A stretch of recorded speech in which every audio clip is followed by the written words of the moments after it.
2026 বিশ্বকাপ FIFA final match শেষে MetLife স্টেডিয়ামের আকাশে যখন স্প্যানিশদের জয়ের উল্লাস, ঠিক তখন গোলপোস্টের এক কোণে হাঁটু গেড়ে বসে কাঁদছিলেন একজন মানুষ। তিনি এমিলিয়ানো ডিবু মার্টিনেজ, যে মানুষের বিশ্বমানের সেভগুলোতে ভর করে আর্জেন্টিনা বারবার মৃত্যুর মুখ থেকে ফিরে এসেছিল। আজ তার ভাঙা আঙুল আর রক্তঘাম এক করা লড়াইও আলবি সেলেস্তাদের বাঁচাতে পারল না। পুরো বিশ্ব স্তম্ভিত, কারণ এই ফাইনালের এমন নির্মম পরিণতি হয়তো ফুটবল ঈশ্বরও কল্পনা করেননি। লিওনেল মেসির ক্যারিয়ারের শেষ বিশ্বকাপের শেষ অধ্যায়টি এভাবে ট্র্যাজেডিতে পরিণত হবে তা কে জানত। চোখের জল মুছতে মুছতে ম্যাচ শেষে এমি যা বললেন তা শুনে কোটি কোটি ফুটবল ভক্তের বুক ফেটে গেছে। এমি আক্ষেপ করে বললেন, আমি নিজের সর্বোচ্চটা দিয়ে চেষ্টা করেছিলাম, একটা আঙুল ভাঙা থাকা সত্ত্বেও শরীরের শেষ রক্তবিন্দু দিয়ে লড়াই করেছি, কিন্তু আফসোস লিওনেল মেসির শেষ বিশ্বকাপটাকে আমি জয়ের সোনালী স্মৃতিতে রাঙাতে পারলাম না। কিন্তু প্রশ্ন হচ্ছে, পুরো ম্যাচ জুড়ে আসলে কি ঘটেছিল? কেন অনেক বিশ্লেষক ম্যাচটিকে স্পেন বনাম আর্জেন্টিনা না বলে বলছেন স্পেন বনাম এমিলিয়ানো মার্টিনেজ? চলুন জেনে নেওয়া যাক সেই রোমাঞ্চকর ও বিতর্কিত খতিয়ান। ম্যাচের শুরুর বাঁশি বাজতেই বুয়েনোস আইরেসের ঝড়ের বদলে মাঠে নেমে আসে স্প্যানিশ আর্মাডার তাণ্ডব।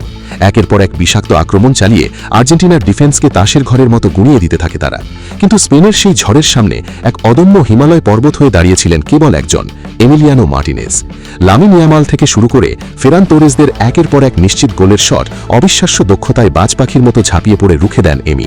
একটা সময় মনে হচ্ছিল পুরো আর্জেন্টিনা দল যখন মাঠে দিশেহারা, তখন একা এমিলিয়ানো মার্টিনেজ যেন স্পেনের 11 জন দানবের বিরুদ্ধে একাই বিশ্বযুদ্ধ চালাচ্ছেন। যদি আজ গোলের সামনে মার্টিনেজের সেই 6 ফুট 4 ইঞ্চি শরীর আর জাদুকরী হাত দুটি না থাকত, তবে এই ফাইনালের স্কোরবোর্ড 1-0 নয়, বরং 6-0 বা 7-0 হতে পারত। ফুটবলের পরিভাষায় এমিলিয়ানো মার্টিনেজের এই একা লড়াইকে নিয়ে চমৎকার একটি ছন্দ রয়েছে। When the entire world falls down and the army loses its breath, a lone warrior stands tall to fight until his death, যার বাংলা অর্থ দাঁড়ায়, সমগ্র দেওয়াল যখন ধসে পড়ে আর সেনাবাহিনী যখন শ্বাস হারিয়ে ফেলে, একজন নিঃসঙ্গ যোদ্ধাই তখন মৃত্যুর আগ পর্যন্ত বুক চিতিয়ে লড়ে যায়। তবে ফুটবলের নির্মম গল্প তো সবসময় রূপকথার মতো শেষ হয় না। 90 মিনিটের মূল খেলায় আর্জেন্টিনার আক্রমণ ভাগ স্পেনের 3 কাঠির ভেতরে একটি অন টার্গেট শটও নিতে পারেনি। তবে ম্যাচের মোড় চূড়ান্তভাবে ঘুরে যায় এক্সট্রা টাইমে।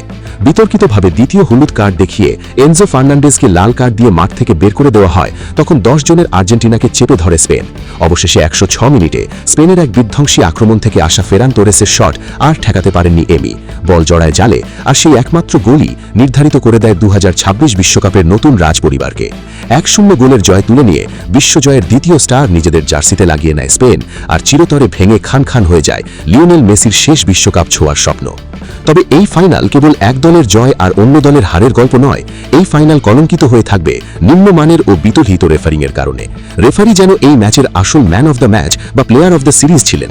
ম্যাচের পুরো সময় জুড়ে রেফারিং ছিল চূড়ান্ত জঘন্য ও পক্ষপাতদুষ্ট। একদিকে মেসি স্প্যানিশ প্লেয়ারকে ধাক্কা দিয়ে নিজে পড়ে গেলেও ফাউল দেওয়া হয়েছে স্পেনের বিরুদ্ধে।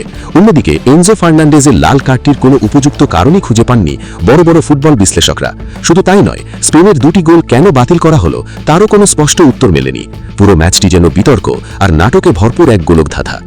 আজকের এই ম্যাচে আর্জেন্টিনার বাকি প্লেয়াররা সম্পূর্ণ ফ্লপ ও ধারহীন হলেও মার্টিনেজ নিজের এক আঙুল ভাঙা সত্ত্বেও যেভাবে লড়েছেন তা ফুটবল ইতিহাসের পাতায় স্বর্ণাক্ষরে লেখা থাকবে। অনেকে হয়তো 10 জন হয়ে যাওয়ার অজুহাত দেবেন, কিন্তু সত্য এটাই যে 90 মিনিট 11 জন নিয়েও আর্জেন্টিনা মাঠে এক ফোঁটা প্রভাব ফেলতে পারেনি। যোগ্য দল হিসেবেই স্পেন বিশ্ব চ্যাম্পিয়ন হয়েছে। ফুটবলের সেই চিরন্তন সত্য ও নির্মম বাস্তবতা নিয়ে চমৎকার আরেকটি ছন্দ রয়েছে। Victory belongs to the brave who play with supreme skill, not to the ones who rely only on luck and luck's will. বাংলায় বললে, জয় সবসময় তাদেরই বরণ করে যারা শ্রেষ্ঠ নৈপুণ্য দিয়ে খেলে। কেবল ভাগ্যের দয়ার উপর ভরসা করা দল শেষ পর্যন্ত হেরে যায়। আজ আর্জেন্টিনা হারায় হয়তো সেই সব জার্সি ব্যবসায়ীদের শান্তি মিলেছে যারা 4 বছর পর ব্রাজিলের মতো আর্জেন্টিনার জার্সিতেও চতুর্থ স্টার লাগার ভয়ে কম দামে বিক্রি করে দিচ্ছিল। তবে শত বিতর্কের মাঝেও এমিলিয়ানো মার্টিনেজের এই মহাকাব্যিক লড়াই প্রতিটা ফুটবল প্রেমীর হৃদয়ে গেঁথে যাবে। প্রিয় দর্শক, স্পেনের এই বিশ্বকাপ জয় আর রেফারির বিতর্কিত সিদ্ধান্তগুলো নিয়ে আপনাদের মতামত কি? আর রক্তঘাম এক করে লড়াই করা এমিলিয়ানো মার্টিনেজের এই বীরত্বকে আপনারা কিভাবে মূল্যায়ন করবেন? কমেন্ট বক্সে আপনাদের মূল্যবান মতামত অবশ্যই আমাদের জানিয়ে যাবেন। এবং বিশ্ব ফুটবলের প্রতিটি রোমাঞ্চকর ইনসাইট স্টোরি, বিতর্কিত বিশ্লেষণ ও এক্সক্লুসিভ স্পোর্টস আপডেট সবার আগে পেতে আমাদের এই এফসি স্পোর্টস চ্যানেলটি এখনই সাবস্ক্রাইব করে বেল আইকনটি প্রেস করে রাখুন। দেখা হচ্ছে ফুটবলের পরবর্তী টানটান উত্তেজনার পর্বে। সেই পর্যন্ত সবাই ভালো থাকুন, সুস্থ থাকুন। বিদায় নিচ্ছি আমি রাকিব, এফসি স্পোর্টস।